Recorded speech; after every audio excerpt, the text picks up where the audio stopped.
And the final thing that we do is that we rely on emotion. We don't ask, is this risky or safe? We ask, is it fun? This is something that all of us do when we're trying to answer a harder question. When we go to the voting booth, we don't ask who has a better foreign policy. We ask, would I like to have a beer with that person? I promise you that people do this. And when we're trying to evaluate investment options, we don't ask, is this risky or safe? We ask, is this fun? Is this enjoyable? We see this with boating. Boating is super dangerous. Okay, boating is very, very dangerous. Thousands of people die from boating every year. Do we think boating is dangerous? No, because it's awesome, right? We don't think of boating as dangerous because it's a good time. What about investing? What about long-term investing? There has not been one long-term investment horizon in the history of this great country that has been anything but stupendous. Long-term, multi-asset class, well-diversified investing with the appropriate amount of insurance is exactly the kind of thing that is enormously safe. But we have not done a good job of, as an industry, of making it fun. We haven't made the process enjoyable. We haven't helped people discover something about themselves. And as a result, people are relying on emotion as this sort of primal risk tolerance questionnaire.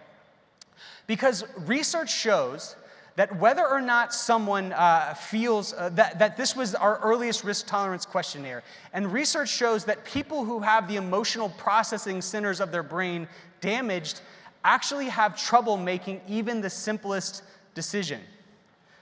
So what types of people are really good investors, right? What types of people are really good investors? Well, there's a couple of groups that were studied. I said that people with brain damage actually had trouble making everyday decisions. They have trouble making decisions around, what color suit to wear, what kind of ice cream they want.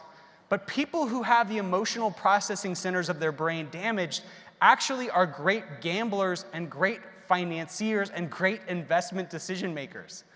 Another group that does very well is people who speak 2 languages. Who here is bilingual? I heard a whole ton of different languages out in the hall today. Yeah, lots of bilingual folks.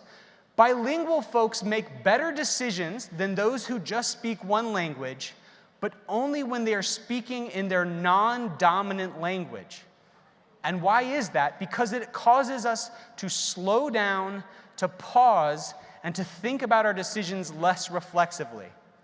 So how can we help our clients overcome emotion? Well, first of all, we can teach them emotional regulation techniques. Got some listed there. This RAIN model is one I would suggest you look up. It's an emotional regulation technique. And I don't think advisors have always thought about themselves as behavioral coaches, but I think Nick was right on when he talked about some of the highest and best work we do being around managing client behavior.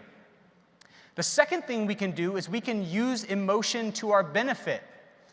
My favorite study of all time is a study that looked at low-income savers who were making minimum wage and having a terrible time setting aside any money for a rainy day. They tried rewards, they tried punishments, they tried everything they could, and nothing could get these folks to save enough money. Until they tried one thing.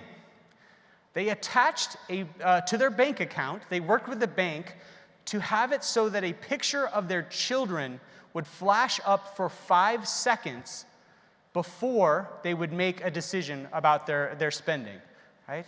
So you had to look at a picture of your kids for 5 seconds before you could make a financial decision.